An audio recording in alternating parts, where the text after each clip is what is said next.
Olá, espectador e espectadora do Bom de Ler. Com muita alegria, começamos 2019, o terceiro ano do Bom de Ler, apresentando algo novo para você. Entrevistamos a tradutora Rosa Freire da Aguiar, uma tradutora incrível que traduz, desde a década de 80, autores da literatura universal. A Rosa traduz principalmente do francês, mas também do espanhol, autores como Balzac, Céline, Montaigne, Ricardo Piglia, Lévi-Strauss. A conversa com a Rosa nos fascinou porque é um outro ângulo, um outro olhar sobre a literatura, essa nossa paixão. Em alguns momentos, parecia uma conversa com um investigador, com um detetive, em busca da melhor palavra, né? Espero que você goste da conversa fascinante que tivemos sobre literatura com Rosa Freire da Aguiar.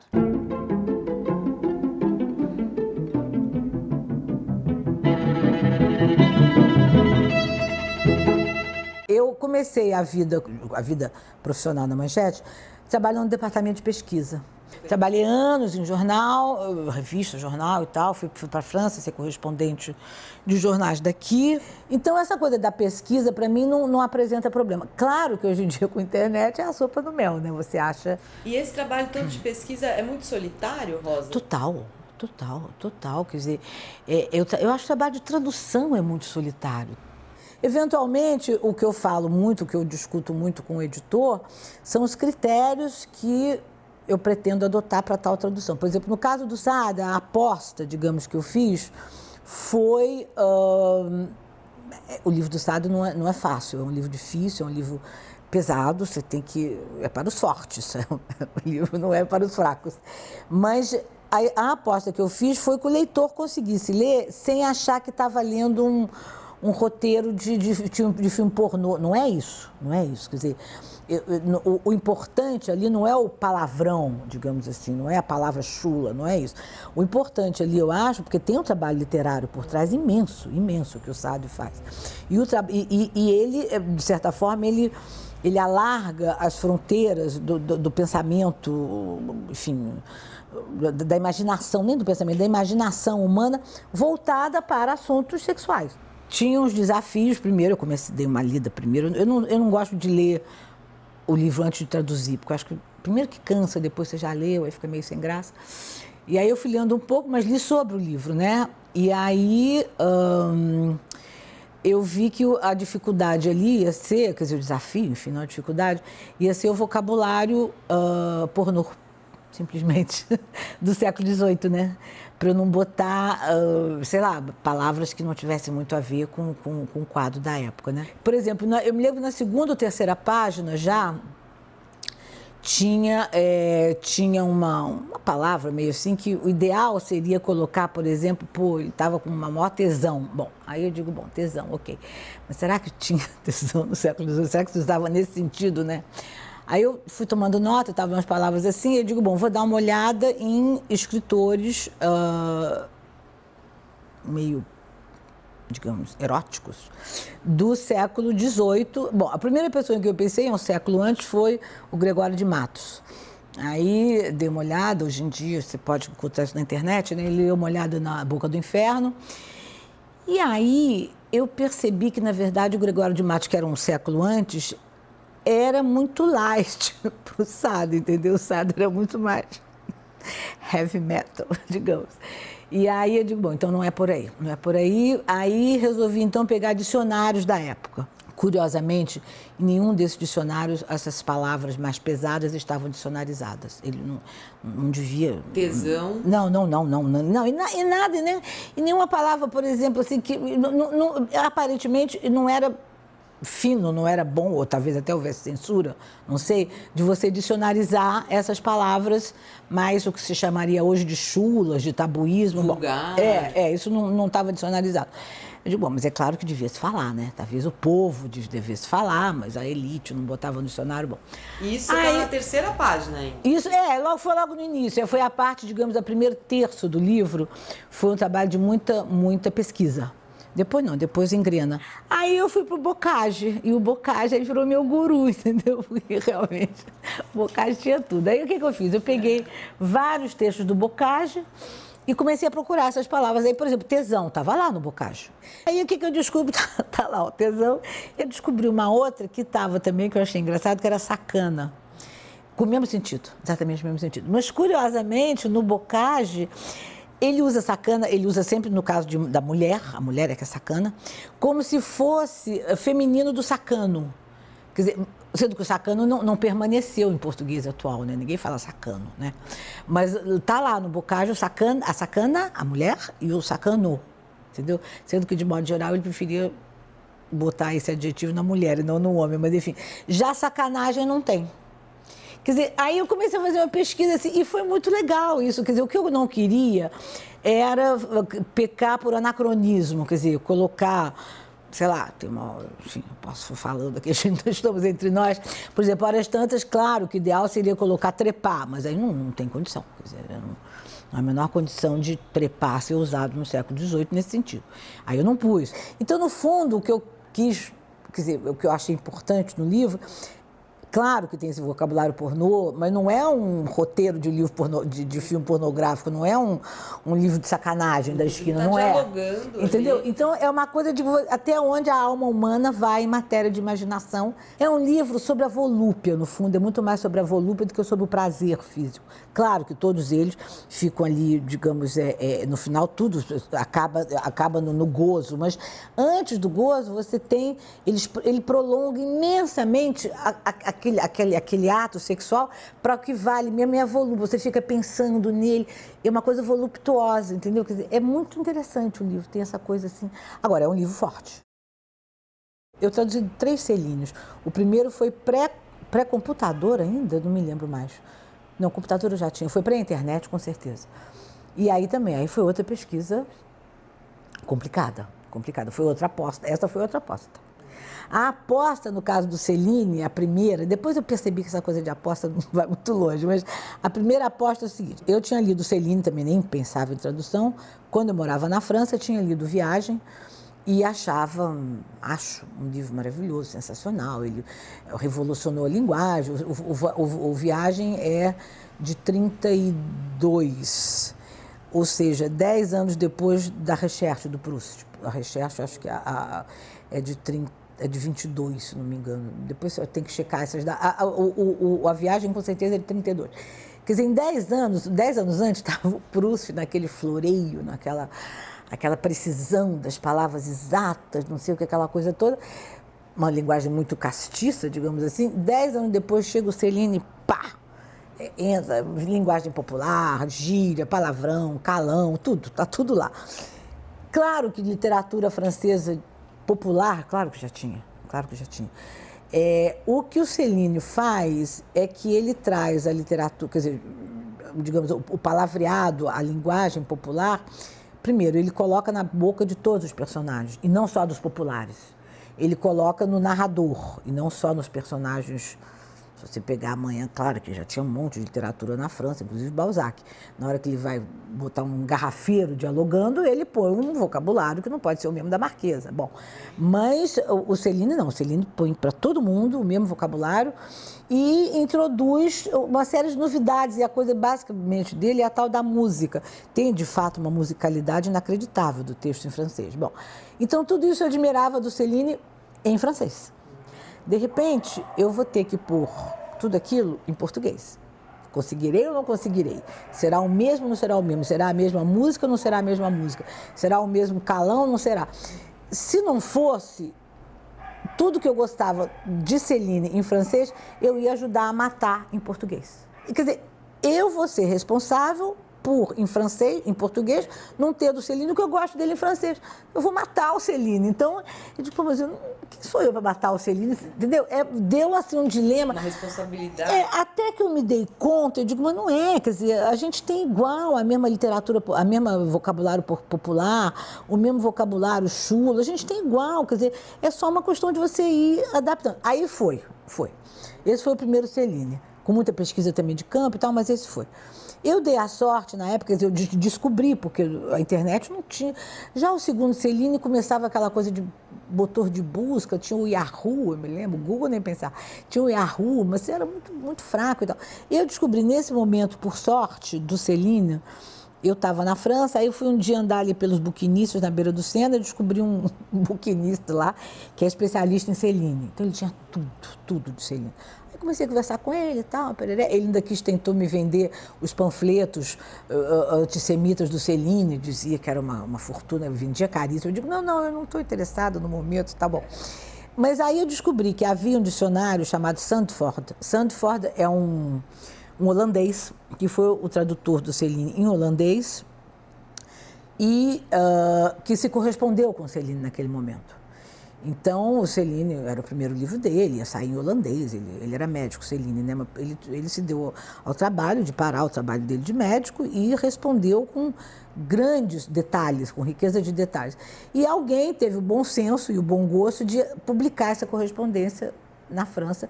É um dicionáriozinho pequenininho, que eu tenho ele aí em algum lugar, e eu tive a sorte de cair nesse dicionário.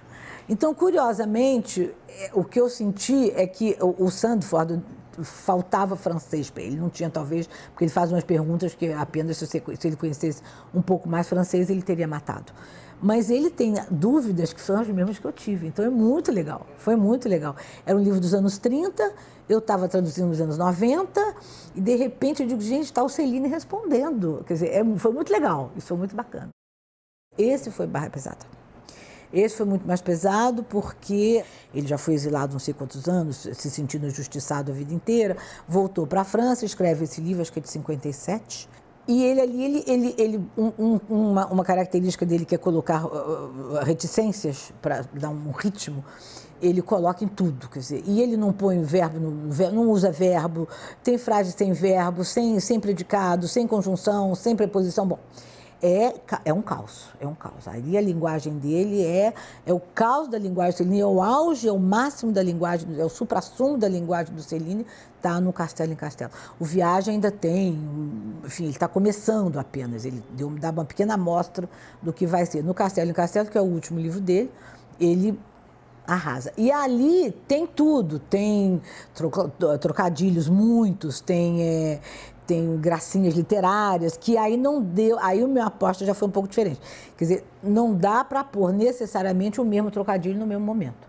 Então, às vezes, se você comparar, você vai ver que em francês, ali naquele momento, tem um trocadilho com 3 ou 4 palavras que para mim não deu. Aí eu vou pôr, aí estou andando 10 páginas ou 20 ou 30 páginas adiante, eu vejo que dá ali um trocadilho legal. Aí eu faço o trocadilho lá, mas não onde ele pôs. Quer dizer, no final, se você, enfim, trabalho para ninguém vai fazer isso na vida, mas no fundo, mais ou menos, eu respeitei, digamos, a quantidade, digamos, de rimas, de trocadilhos, de opostos, de oxímoros, ele usa muito isso, mas não necessariamente no mesmo lugar.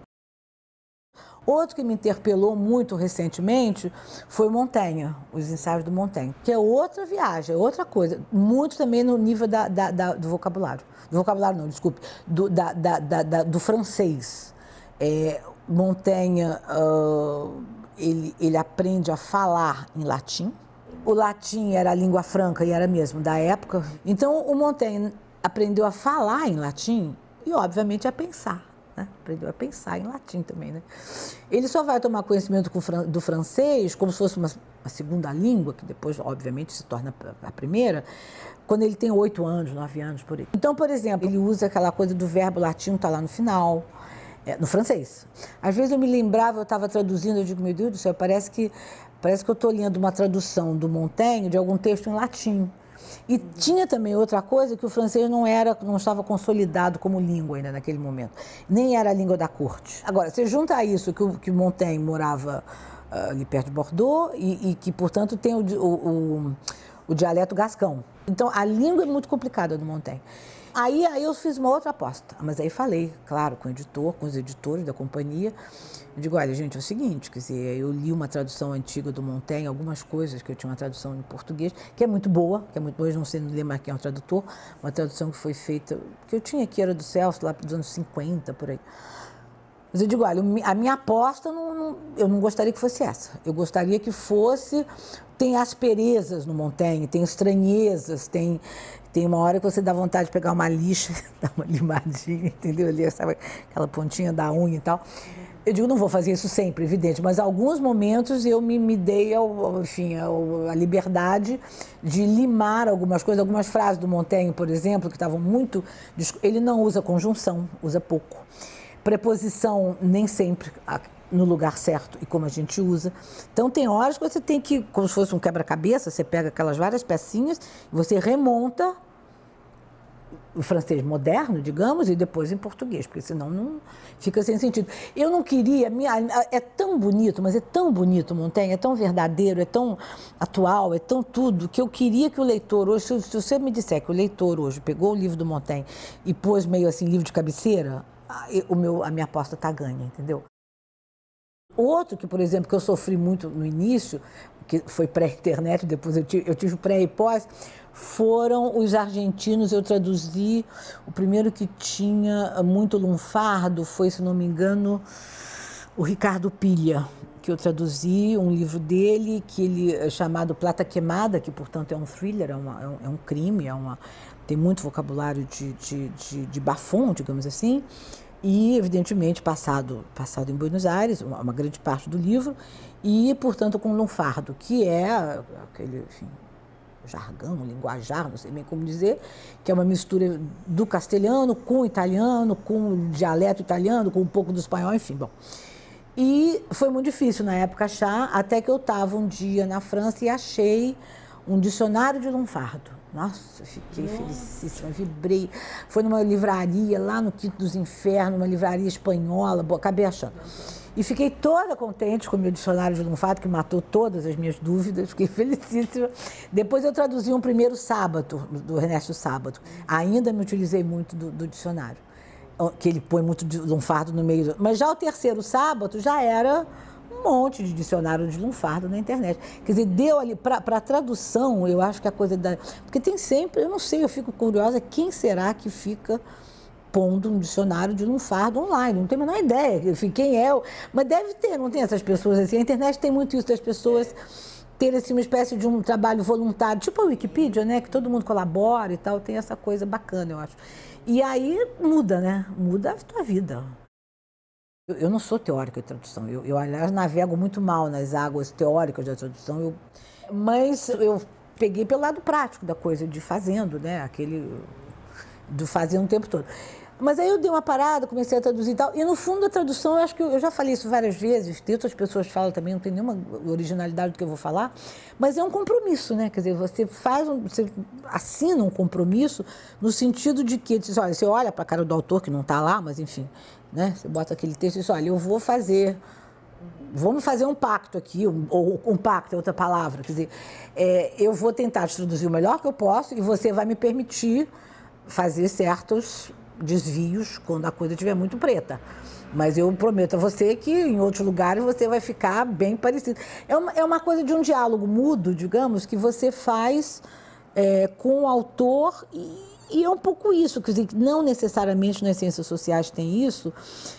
E tem o que eu acho que é importante, quer dizer, por que a gente faz essas pesquisas, no fundo? Por que eu vou lá, dei sorte, mas enfim, também, às vezes eu dou sorte, às vezes não dou, mas enfim, de modo geral, em alguns casos eu dei sorte. Encontrei aquele livrinho lá do dicionário, do dicionário Sandford, que é a conversa do Céline com o tradutor dele nos anos 30, na Holanda, imagina, muito pouco provável isso. Por que no fundo é importante isso, eu acho? É porque quando o Sábato, por exemplo, escreve em lunfardo, quer dizer, quando o Ricardo Pilha dá um show de lunfardo, quando, sei lá o quê, quando o Céline coloca o vocabulário popular, e vários, o Céline chega ao ponto de usar, como é que eu posso dizer, jargões populares, ele chegou ao ponto de recuperar num livro dele,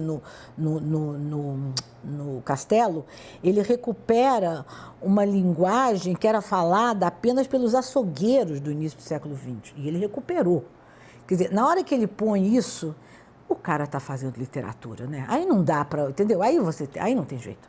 Não dá para eu improvisar e botar, não sei o quê, outros. Tinha várias espécies de gíria. Não dá. Aí tem que fazer das tripas coração, porque ali ele está fazendo literatura. Quer dizer, na hora que o Sábato, que é um físico nuclear, ele parou com a física muito jovem, foi fazer só literatura, mas enfim, é um humanista, é um grande intelectual. Na hora que ele para fazer, colocar nos diálogos dele tudo que ele conhece de Lunfardo, ele está querendo mostrar o que ele sabe. Quer dizer, é um grande escritor que está querendo mostrar que sabe fazer literatura dependendo do personagem. Balzac é outro, eu fiz vários Balzacs. Balzac é outro. Quando ele para dizer o número, digamos, como é que são os vestidos das mulheres da época da mulher de 30 anos, o frufru X, que não é o mesmo nome do frufru Y, aí sai de baixo. Você tem que tentar descobrir os nomes dos frufrus. Tem isso que você vê que ali não dá para não atacar. Você tem que respeitar, e é o tal da história do negócio do compromisso. Você diz, olha, estou fazendo aqui das tripas coração, mas vai sair alguma coisa. Agora, dito isso, acho que a gente tem que ter uma certa modéstia, que quem escreveu não fui eu, foi ele, né? Tem isso. Tem sempre esse debate, o tradutor é coautor, não é tem gente que acha que sim, gente, inclusive, que estuda muito tradução e é muito forte nisso, é muito competente nisso. Eu, particularmente, eu não me diria coautora. Claro que o que o leitor está lendo, fui eu que escrevi. Eu ter optado entre contente e feliz, sei lá, uma coisa meio boba, fui eu que escolhi. Bom, mas, ao mesmo tempo, você vai a uma livraria para comprar um Balzac, você não vai comprar Rosa, você vai comprar um Balzac. Então, tem que ter ali entendeu? Eu não sei, eu não sei bem, deve ter, mas eu confesso que eu conheço pouco os estudos de tradução. Deve ter já muito estudo sobre isso, quer dizer, até que ponto você é coautora, né? Poesia eu acho diferente, eu nunca traduzi poesia. Poesia eu acho que, de fato, tem um envolvimento, um comprometimento de quem traduz poesia, que até porque tem que mudar rima, às vezes, tem que mudar pé, tem que mudar, né, um monte de... Exatamente. Então, ali você se mete muito mais no texto, né? E, Rosa, você falou essa coisa do pacto com o autor, mas tem o pacto com o leitor seu? Assim, em algum momento você tem que ter essa conversa sua com o leitor para qual você tem? Eu acho que tem. Por exemplo, quando eu um pouco mais ou menos o que eu faria, aquela coisa do Montaigne. Quer dizer, quando eu me dou a permissão de, digamos, limar os ângulos muito ásperos, muito do Montaigne, eu estou pensando no leitor. Eu digo, eu quero que o leitor, para mim, o objetivo é que o leitor leia e goste, quer dizer, e tenha vontade de ir adiante. Porque se você trava... Por exemplo, parece que tem um debate sobre isso, mas eu nunca... Não tem nada a ver com isso. O Dostoiévski, né? O Dostoiévski tem... Quando eu li, garota, eu não li muito, eu li mais em francês, quando eu já cheguei na França, mas se eu li alguma coisa aqui do Dostoiévski, se não me engano, eu era bem jovem, foi Recordação da Casa dos Mortos. Eu não lembro se foi esse, mas... Quer dizer, eu lembro que foi esse, mas não sei se era esse, que era traduzido pela Raquel de Queiroz. Bom... A crítica, depois que eu li alguma coisa a Raquel de Queiroz, é que ela arredonda demais e que ela traduziu a partir do francês. E o francês, a grande crítica que fizeram, que depois, nos anos 80, retraduziram todo Dostoiévski, todo, agora tem traduções excelentes, é que exatamente tinha aquela coisa do tradutor francês, que era um outro momento da tradução, eu acho, que você traduzia para ficar bonito. Você embelezava. E não tinha que embelezar nada, que a frase do Dostoiévski, às vezes, era feia assim, era estranha assim, era áspera assim, mas que foi como ele escreveu, quer dizer, que você tinha que respeitar. No fundo, era o quê? Aqueles tradutores franceses, tem vários, assim, que você pega aqueles romances que ficam bonitos, ficam leves, entendeu? O próprio Kafka, teve um tradutor francês, que eu já o nome não me lembro, que embelezou o Kafka para ficar mais palatável. Isso hoje em dia não se faz mais, quer dizer, né? Mas eu acho que também tem essa coisa da tradução, de você pensar primeiro no leitor. O leitor vai gostar, vai achar bonito, Dostoiévski. Fica uma coisa quase assim romântica, quando não é. Era para ser duro mesmo, era para ser difícil, uma pedreira, para você enfrentar a pedreira. Então, a coisa de pensar no leitor, particularmente, eu penso que o leitor perceba, em dados momentos, quer dizer, que perceba, digamos, que naquele momento o autor está fazendo literatura. E que aí você tem que respeitar, como eu te disse, com alguma margem de manobra. Quer dizer, lá o Céline, não necessariamente a rima vai ficar na página 12, mas na 47. Bom, mas é o momento em que dá para fazer uma boa rima em português. Bom, Outra coisa que eu acho importante pensar no leitor é que ele sinta que você, como é que eu posso dizer, que você fez um esforço para que ele leia e flua, aquela coisa da fluidez, que ele vá lendo, nem que horas tantas ele empaque, mas que pelo menos no início, eu sou muito preocupada, talvez por coisa de jornalismo, não sei, eu sou muito preocupada com as primeiras 50 páginas do livro, primeiro 20, primeiro 30, entendeu? Isso talvez seja um hábito de jornalismo que você quer agarrar, digamos, o leitor nas primeiras 15 linhas. Bom, hoje em dia não sei se continua assim, mas enfim, pelo menos a gente aprendia em jornal, a gente aprendia isso, que era a espécie do lead, aquela coisa boa. De você agarrar o leitor. Eu acho que você continua achando que você agarra um leitor nas primeiras 10 páginas, 15 páginas, um autor que ele não conheça, de preferência, né? Então eu sou muito preocupada com as primeiras páginas do leitor. Eu não faço nenhuma maluquice, não saio voando, entendeu? Nas primeiras páginas, porque eu acho que ali é que agarra o leitor. Então, depois que eu acabo um livro, eu releio, não sei quantas vezes você vai relendo, mas no final eu ainda dou uma relida nas primeiras 20 páginas, 30 páginas, para ver se tá bacana, ver se tá legal, entendeu? Para o leitor pegar e ir embora. A ideia é essa, né? Porque, no fundo, você, não só o autor, mas a gente é um trabalho danado e você faz isso para o leitor ler e gostar e tal. Dizer, estou adorando ler o La Rochefoucauld. Pouco importa ele traduzir, no caso, eu até traduzi, mas tem que ser para ele gostar.